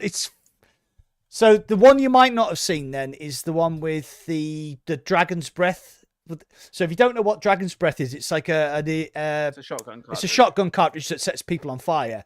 So he basically goes into this corridor and you get the motherfucker, because if you've played the Gunman Contracts, you know what the motherfucker is. And this guy comes on the corner, he just goes boom, and the guy just bursts into flames. It's crazy. It's absolutely crazy. Yeah, so he's using the Half-Life Alyx engine, but it's not a Half-Life Alyx mod. It's a separate game. No, it's a full game that they are apparently letting him release. Yes. And this is I what assume it's going to be paid for as well, which is like good on Valve. It's typical Valve, isn't it? Yep, it's the same as what they did with the Half-Life 2 VR mod. Yeah, like, they just gave them the assets and were like, no, go, yeah, make the cool shit. Same with the in Neos, there's a Half-Life world as well. There's a Half-Life chain ride, and they supported the guy who made that you as well. you showed me That's that. really awesome. So just in case you don't know, the people who did the Half-Life 2 VR mod, they actually approached Valve and said, can we do this? And Valve were like, we just talked to our legal team. And then about a day later, they came back and said, yeah, no problems. No problems at all. It's a 20-year-old game, nearly. Yeah, do it. And that is what I love about Valve. Because it's pretty awesome. When they did the VR mod for Red Dead Redemption, the company behind Red Dead Redemption came down on them hard and said, remove all the assets from your website, from your Patreon, from everything you do, or we will come down hard on you. Cease and desist, basically. Yeah, basically cease and desist. They shut its entire modding thing down overnight, pretty much, didn't they? Yeah, and that was really shit, because people would have actually gone and bought their fucking products. Exactly. Like even again, like they may have played it on PS5 and they would have gone and bought it again on Steam so that they could have modded it to play. They would have actually made out like fucking bandits. So for having done zero work. Exactly. So if I was a developer who made a game like Grand Theft Auto 5 or Red Dead Redemption 2 and somebody did a VR mod, I would say to them, hello, come and work for us and do this thing that you do so well, and we'll give you money, which means it'll get done better and quicker. And then we'll release this as a, like a paid for, like maybe £5 DLC or something. You can now play these games in VR. They'll make money. He'll be happy. VR be happy. I mean, imagine Grand Theft Auto 5, the whole game optimized for VR. I mean, that's a sandbox experience. Jesus Christ. Yeah, imagine Grand Theft Auto San Andreas. Fucking optimized for VR. I don't think that's being done by Rockstar, though. No, I don't know. It's being licensed from Rockstar, but I don't think it's Rockstar they're actually doing it, because it's something that Butter something's said. Yeah. But yeah, I don't think that they're actually doing it. I'm pretty sure they're just being licensed from. Or it's been canned. Or it's been canned, which is equally plausible at this point after having zero information for the past. But then saying that, Nexus is also a thing. So absolutely, Nexus now exists. We know it exists. So maybe they looked at doing it and thought, bloody hell, this is actually bigger than we thought it was going to be. So maybe they're still working on it. I hope so. Fingers crossed. Anyway, so that was just something I wanted to point out. For those of you who haven't seen it yet, that'll be available on Steam VR some point, according to the current timeline, in Q1 of 2024. So expect me to be streaming the absolute motherfucking shit out of that. Yes. That'd be over amazing. And over and over again. Yeah. Because the first one was good. The second one was really good. The second one was like, that's where you like, this is like Matrix John Wick. It was absolutely crazy cool, because he had like loads of new assets like the helicopter and all that sort of stuff. I mean, it was only maybe about a 30-minute experience, 30-minute experience. Yeah, but it was still great. I've played it like 8 or 9 times already. Yeah, so I've streamed it, and indies got big all of a sudden. Jesus Christ. He keeps doing this. He just doesn't like a certain aspect of his camera angle, and then decides just to play with it every now and again. Yeah, I move around, Passing wind. Indy, Right, next subject. Indy, have you got anything specifically you want to talk about? No, man. I'll talk about shit as it comes up. Okay. Yeah. Should we? No. You said you had 3. I had 3. So let's do one of yours. Mine. This is a quick one. Steam VR latest update allows you a theater screen to play your flat screen games in VR. So you can now play any Steam games you've got that are flat screen. So, for example, for me, it would be Vampire Survivors. You don't need a big screen to play that. You're obsessed. I haven't even bought the DLC yet. I literally completed the original game the other day. I have completed every achievement in the game. So they've released the official, because somebody just asked me, theater screen for playing flat screen games in VR in the latest Steam VR version 2.0 update. So you can now play any flat screen games you've got in Steam. So for me, that would be going back to play. I don't have any flat screen Steam VR games, Steam games, sorry. But it's pretty cool. I saw a demo of it. It looked amazing. It's going to be brilliant on the Quest 3 because of those lovely lenses. So I just wanted to mention that. I shall That's cross pretty it off cool. my list. It is. I like that. That's. I mean, realistically speaking, for spending $10.99 or whatever it is to buy virtual desktop now with the Quest 3, you don't even need like Xbox Game Pass, do you? Really? No. So yeah, that's pretty sick. I like that. I like that a lot. Okay. So your next subject? My next subject is the Bobo batteries. Do you know anything about this? I don't, but I'm going to take a punt. Okay, go on then. Okay, so I've got the adapters for my Bobo VR M2, and I have Bobo M2 batteries. They can't keep up with this. I disagree. Depending on what you're doing. Hasn't that always been the case? Yes, but there's another subject I want to talk about just after this, and the Bobo VR batteries were amazing. Kept my headset fully charged all day.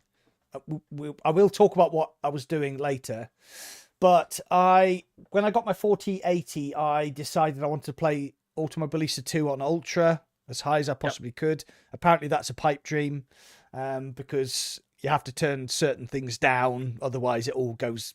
You just can't get the frame rate. Playing Automobilista 2 on my PC using virtual desktop drained my Bobo VR batteries quicker than they could charge the Quest 2, to the point where I nearly ran out. Did you have asynchronous space warp turned on? Yes, I did. Yeah. Okay. I was that's not me criticizing. I just wanted to know how many frames it was probably trying to fill in, because obviously trying to generate extra frames on the actual headset chip itself, that's obviously going to be using quite a considerable amount of battery power if you're having to produce a lot of frames. Yeah. So what I did was, although saying that, that's all going to be produced on the PC actually, but that's going to be produced through the streamer, isn't it? No. That's not quite the way it works. You've still got the decoder and the encoder working really hard. So what I found was, if I put the Steam VR graphics monitor on, I can't remember what the fuck it's called. It's like a little screen that comes up and it shows, it always says 1.1 something or other, and there's a line. So if you can keep it underneath the line, then that's fine. If it goes above the line, then synchronous space warp drops in. So I had to drop quite a few graphic settings, which I didn't think I would have to drop below to get the game running smoothly at 90 frames per second natively. I put synchronous space warp on, pumped a few things up, and it fucking burned. It burned my Bobo's batteries. Right, okay. But by burned them, how much would you estimate you were getting per battery? About an hour. About an hour. And would you consider that to be like the highest use case? Yes, definitely. So in my experience so far with the Quest 3, that shocked me because I like people in chat said all these certain things about, oh my god, the Bobo batteries can't keep up with the Quest 3, all this sort of stuff, and I didn't believe them because I hadn't really had any problems. I'd seen the Quest 3 battery dropping as the Bobos were being run out, but it was like 15% over a 2-hour period, and I was thinking, well, that's not a problem because you're going to get 4 or 5 hours. Indy's smiling. But when I used Virtual Desktop and AMS2 and I was really, really pushing everything as hard as I possibly could, it started to get to the point where I was swapping Bobo batteries out every hour. And obviously, as you know, they take 2.5 hours to charge. So Someone's... No, carry on. Sorry. But something's asking, Shuey... Yeah, I did see. Does he know about the charging issues where chargers just stop charging or whatever they did? No, I didn't know about this, which is why I asked him to inform me. Okay. So I've been over the last couple of weeks because when I got that Bobo M3 set and I did my review on it and I was pretty happy with it. Yeah. And a lot of the people in my comments were just like, but the batteries are bad. And I was just like, okay, but I like them.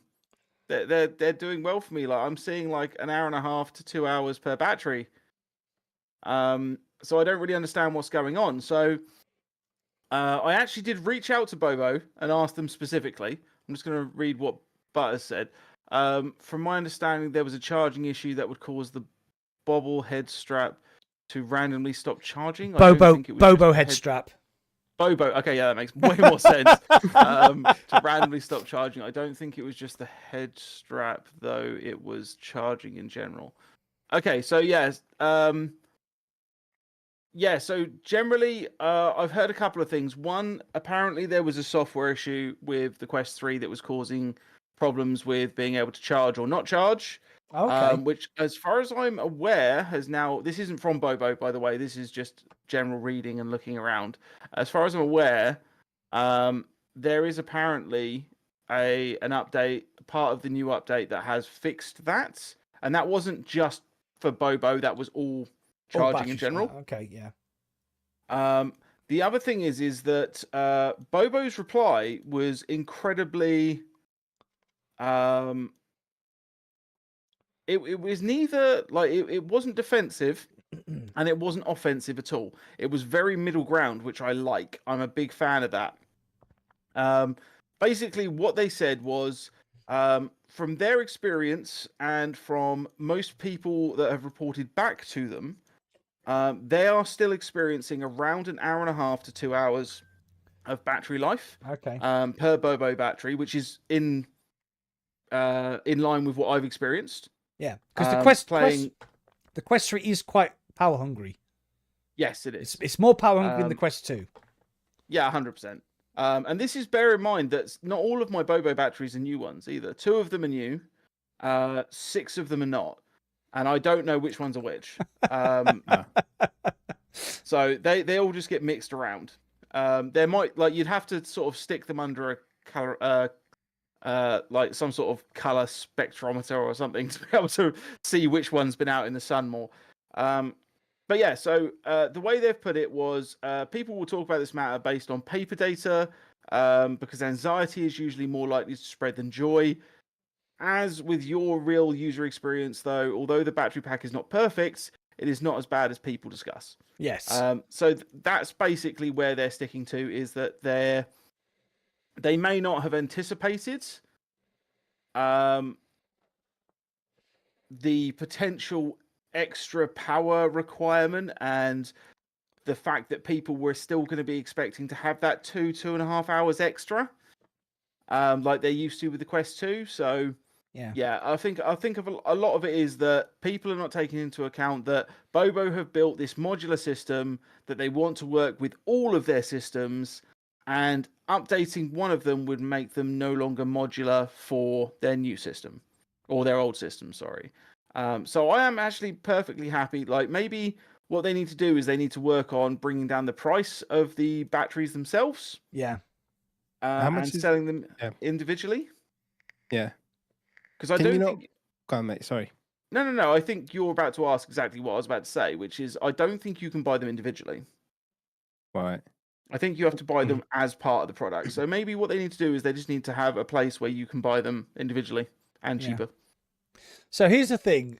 So at the end of its life, I was running on my Pico 4, I was running a KREW VR battery strap, which had these 10,000 milliamp hour batteries, which basically pushed the Pico 4 out to like 6 hours. And I had 2 batteries. So I was never ever worried about like battery life. So with that, I've got 3 Bobo VR batteries. I've got the M3s coming, so I'll soon have 4. So I'm kind of not worried about my battery life. But one of the things I wanted to talk about was an app I've been using, and that burns batteries even harder than using virtual desktop. And I'm not quite 100% sure why. But if you want to use this app, the app's called Immersed. I don't know. Have you heard about it? Yep. No. It's fucking incredible. It's basically a workflow app where you can. Oh no, yeah, no, I have heard something. You about can this. have multiple screens up in virtual reality. You can use it in mixed reality, which I do. You can bring your keyboard in. I have one of the compatible keyboards. I'm quite lucky. It's not perfect. I wanted to test it out today. So what I did was I was making a video for these, which is the AMVR silicon grips, if you can see that. So that video is coming out tomorrow. So I thought, right, I'm going to see whether this works, and I'm going to do a complete start to finish edit of my video just using Immersed and the virtual screens in mixed reality. So it's quite clever because what happens is so your keyboard is represented virtually. So when you look down, your keyboard is actually a render. But when you put your hands over it, it brings the whole like your actual keyboard into reality and with your hands, because the hand tracking to the keyboard is a bit out. So when you bring your hands down to the keyboard, you see like a light appear around your keyboard and your hands. And then it's actually quite easy. I mean, I can't touch type. I have to look down to touch type. I'm not that clever. So I used DaVinci Resolve. I used Wondershare Filmora to make the thumbnail. I did the whole video using Immersed. And taking off Bobo batteries and putting them on, I only just managed to finish making that video before my Quest 3 died, and that was 5 hours. With how many batteries? Well, that doesn't matter because the Quest was discharging quicker than the batteries could charge it. Oh, okay. So yeah. I put a battery on, and you make sure when you put the battery on, you hear the ting, and then like Immersed is really clever because when you turn your hand, it's like Minority Report, you know, the Tom Cruise film where he's doing all that stuff. So the way that Immersed works is you have your hands, and if you turn to the back of your hand, this like virtual reality menu disappears on the back of your hand, and you have all these options down like where your fingers are, and then you have the central button which you press, and it brings up a load of other options. And it's really clever because you can just turn it and it'll tell you how much your Quest 2 battery has left. So I kept like making sure, and it was like, all right, okay, it's 50%. Take the Bobo battery off, that one's gone. Put another one on, bing, make sure it's charging. Yes, it's charging. Carry on working. So the video took me 5 hours, and the Quest 2 nearly died at the end. It was like on 6%. So the Bobo batteries are working really hard to keep the headset charged. And I had a spare battery, but even if I put that on, the Quest 2 still would have died before another hour had gone past. So I got about 5 hours of work. I had my lunch in between, so yeah, it's probably a bit more than that. But yeah, Immersed absolutely eats batteries. But so the app itself is free. You can go on the store on your Quest headset, type in Immersed. It's a free app. You can get it. There is a pro version which costs you £4.99 a month, and you get higher resolutions on your screens that are in front of you, and you can have up to 5 screens. And there are also you can have more people in, you can like meeting spaces. You can have more people in meeting spaces. There's like a whiteboard option, which is amazing because you can just draw a whiteboard and then you can use these virtual markers to write stuff on the whiteboard. And then people in your meeting can actually see the whiteboard that you're writing on. It's really, really clever. So I've got 2 screens, which are 4K screens. So the first 2 screens I had on Immersed were in 4K, and then the bonus screens which they give you were in 1920 by 1080. And basically what you have is you have a central screen with a snap on it, and you can snap screens into it. So I found the easiest way to do it was actually just to keep 2 screens, but like bring them a bit closer in. And it's perfectly feasible to work in virtual reality, in mixed reality actually. And I made this whole video, which is coming out tomorrow, using Immersed, and it was incredible. It was incredible. I actually might go pro because I think the extras, like having another screen, because you can turn them landscape portrait as well. So you can have like a list on one screen, and you can have like your work screens in front of you, and you can pull them in and out. You can make them bigger. You can curve them. I actually went and got my wife out of the house on my Sunday and said, come here, you need to see this. Put the headset on. She was like, wow, that's amazing. I said, look at your hand. She was like, oh my God. And she was genuinely blown away by how clever this app is. It's incredible. I might have to give it a go. Oh, it's... So Evil Kingus was actually talking because on my Discord, I've been talking about Immersed and how good it is. And he said he didn't believe me, but I've done it. There you go. I've done it. I've made a whole video using a virtual workflow, and it's coming out tomorrow. And it's no worse, no better than any video I've ever made. It's just incredible. Sorry, I'm evangelizing. No, I look forward to it. Oh, it's amazing. I'll be watching it. It's amazing. What time's it coming out?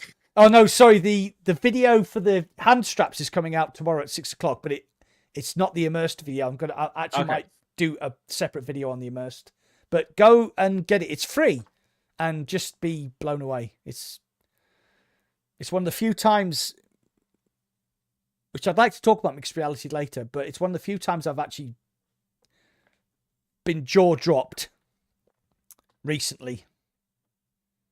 Okay. I only have one more topic that I want to cover, and it's not a topic; it's a game.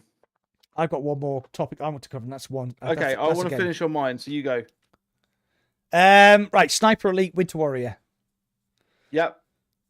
So the original Sniper Elite, which came out in 2021, promised a lot. Some people didn't like it. I didn't like it. Fucking amazing.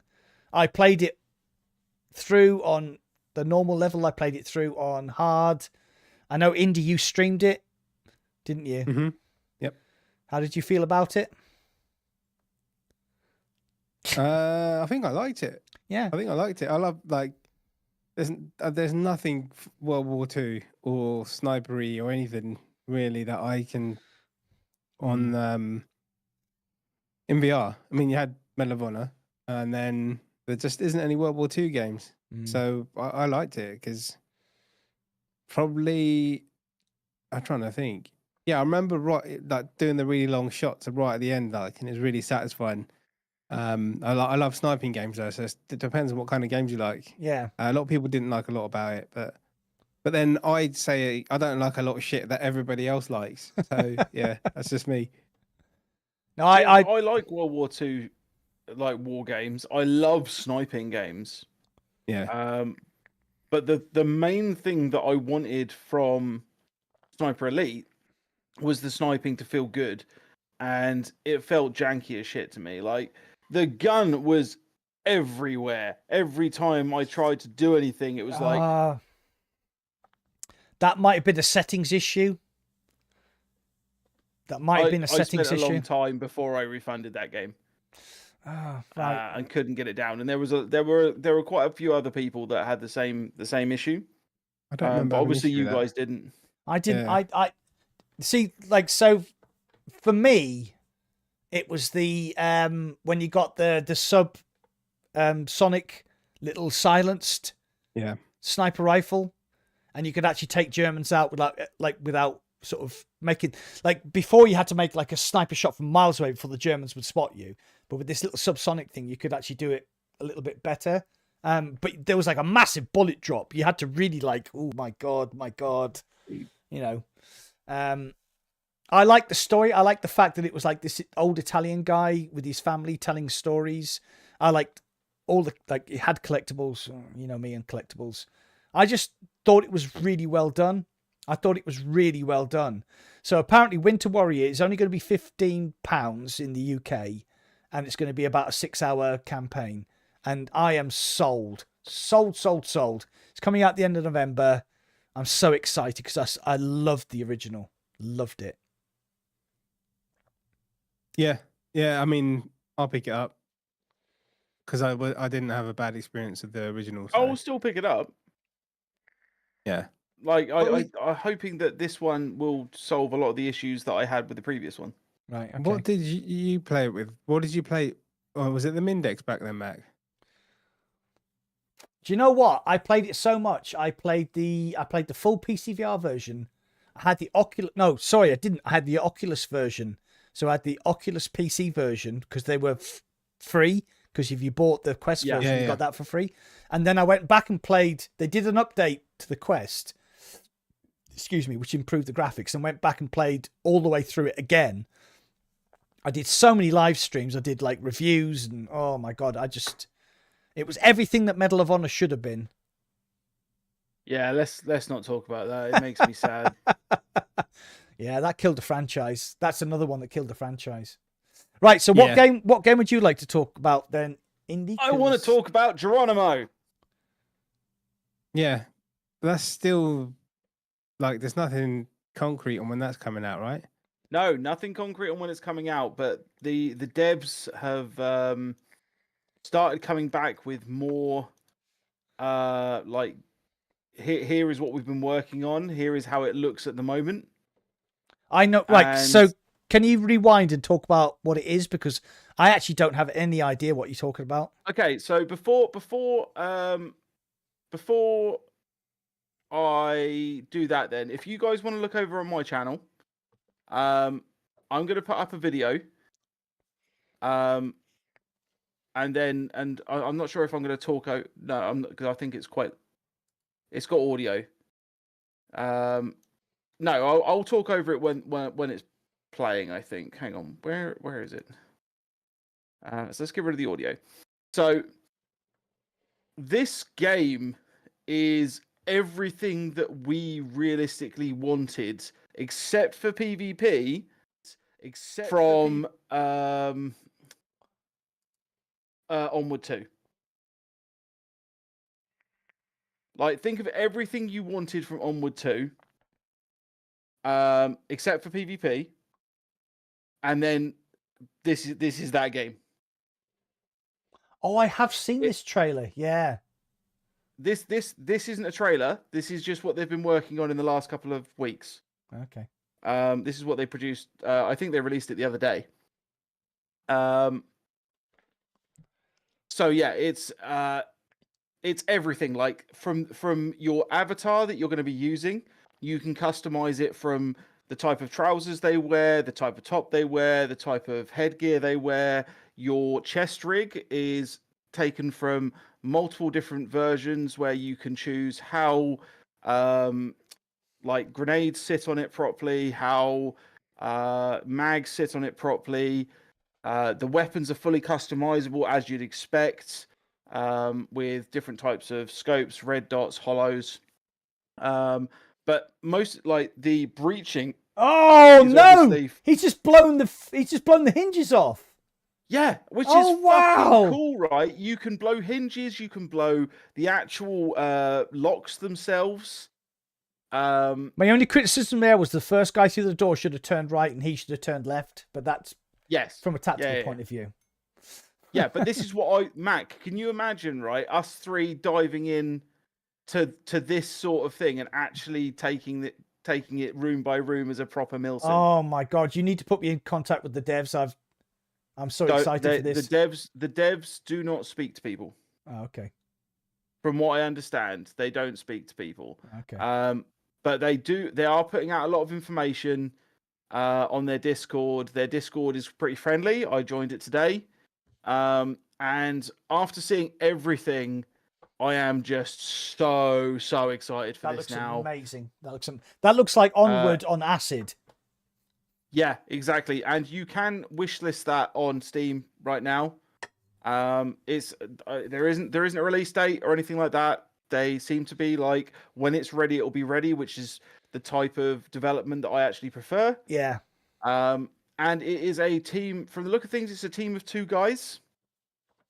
That is preparing it. But what they have said is that they want to have some form of Geronimo in the hands of people like me and you and the average Joe this year. They want to have like, even if it's like a pre-alpha test run or like some sort of stress test or whatever, they want to have some form of it in our hands this year. That sounds amazing.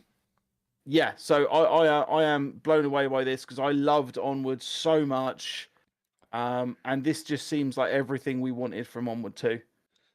Yeah. What happened to Onward 2? What happened to Onward 2 is that Meta bought Zuckerberg said the words. No, Zuckerberg said the words Onward 2, and then they never ever said anything about it ever again. Oh, they did a meta, but yeah, okay.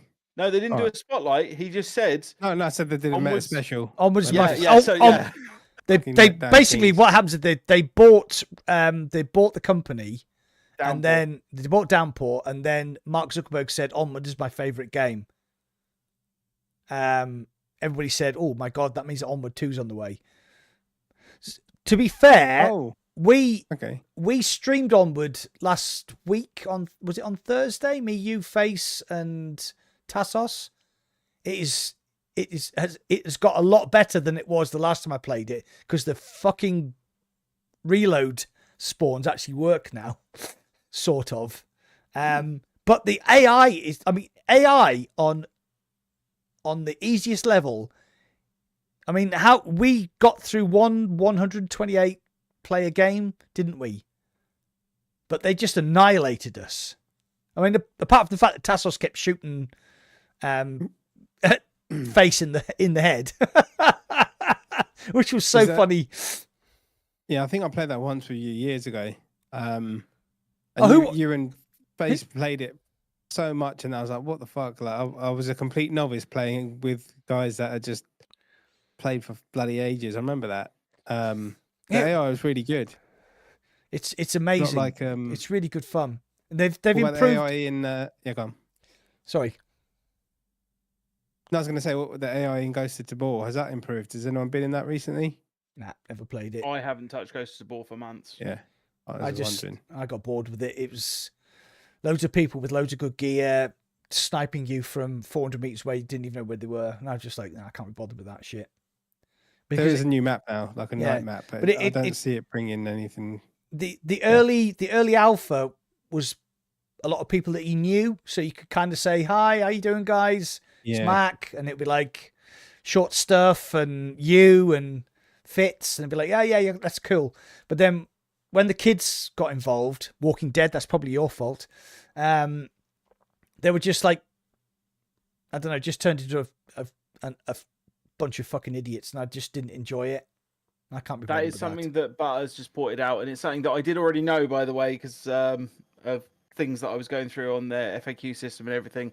But the AI for Geronimo is using the fear system. which makes them incredibly reactive, with the ability to actually like formulate plans Oh God. and stuff. And if you there's one particular like pre-alpha bit of video for it where you can actually see an AI using cover correctly and like making the choice to actually duck down behind a vehicle properly. It's quite good. It's going to be very interesting.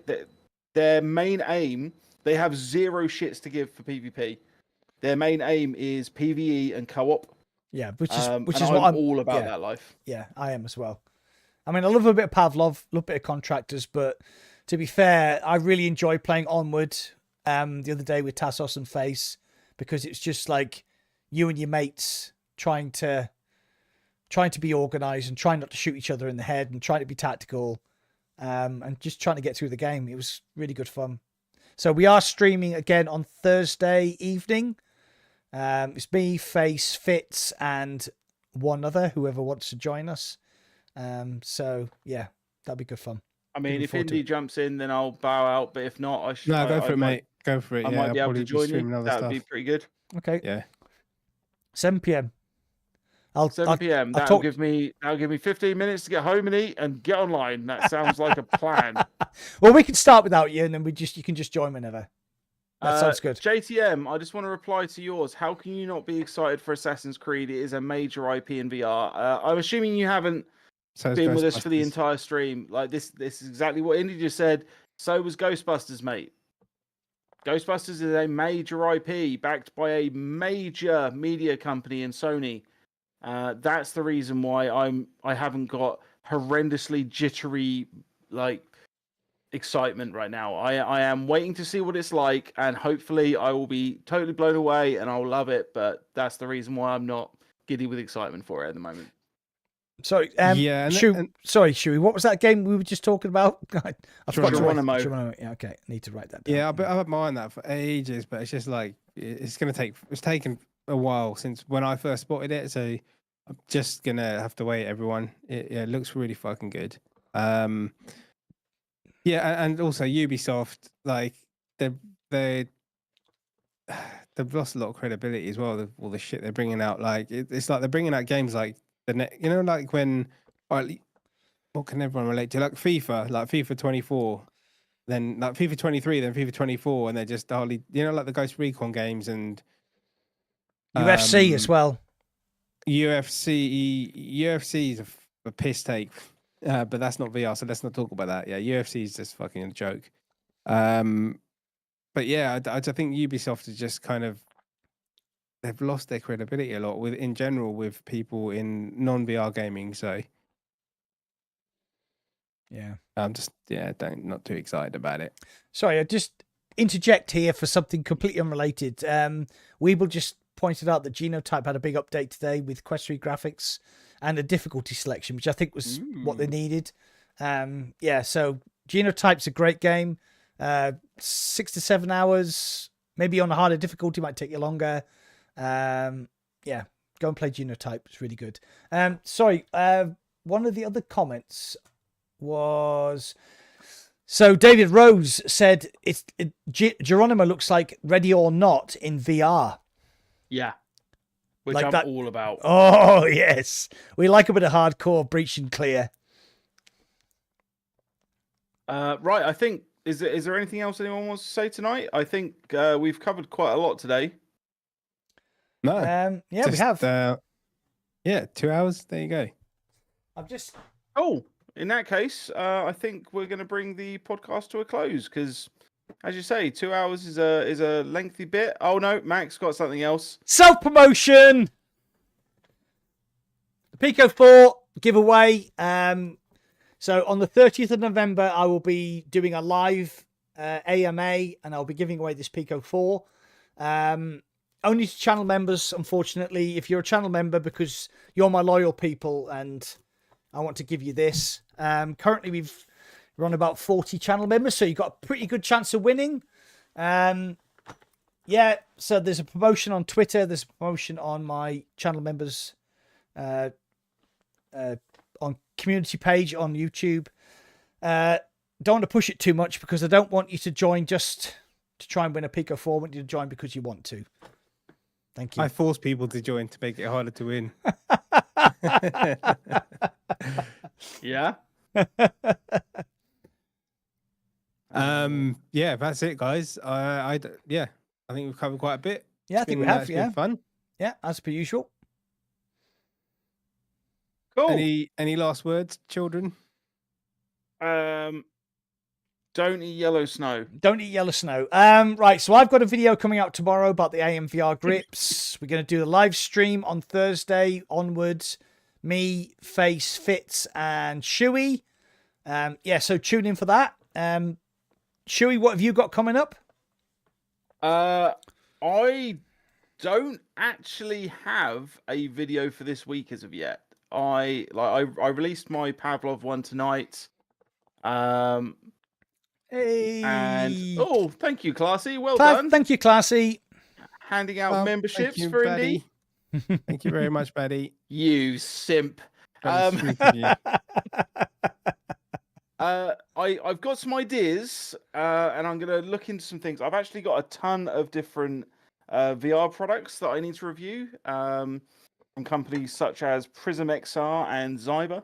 So I might bash out a load of those tomorrow, actually. Oh, Zyber, so yeah, that's interesting. I got approached by Zyber. I turned them down because their Elite strap didn't have a battery. Okay, so the head strap that they've sent me, I'm pretty sure does have a battery. Okay. Well, the one I think anyway.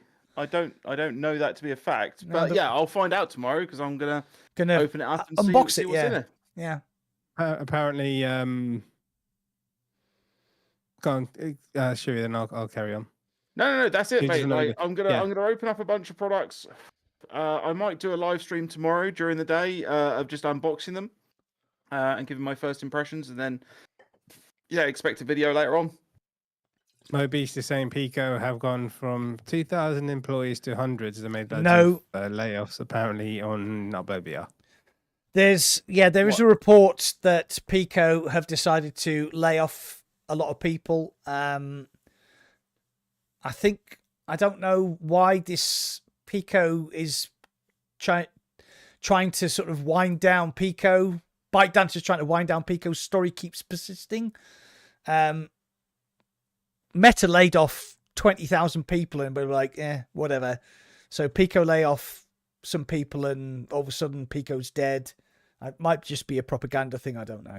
I mean, the report comes from Tencent, and Tencent is a direct competitor to ByteDance. So I'm not saying it's wrong. Yeah. I'm not saying the report is wrong. I'm saying that there is a potential that is just a little bit of espionage going on there. Yeah.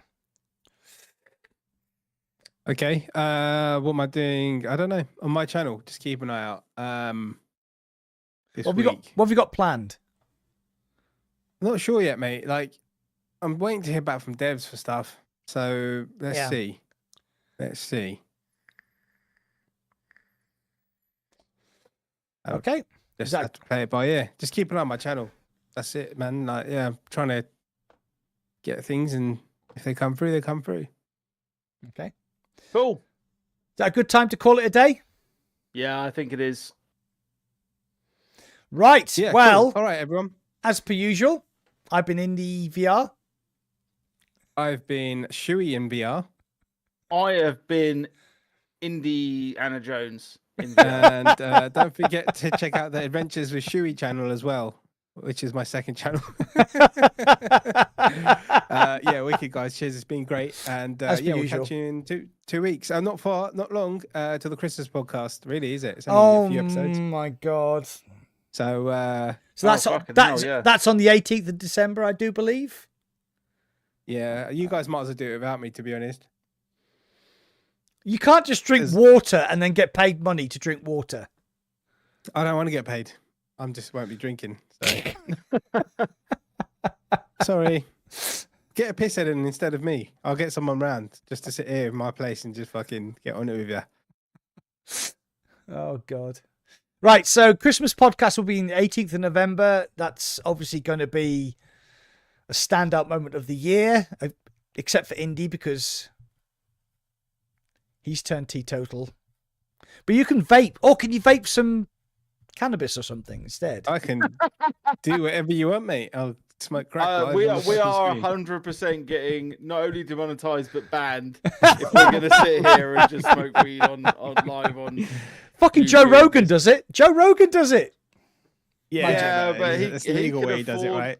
Whatever. Anyway, right. Thank you very much for joining us, guys. It's been great. We will see you next time. Bye-bye. Thank you. See you later, guys. Bye. Cheers, everyone.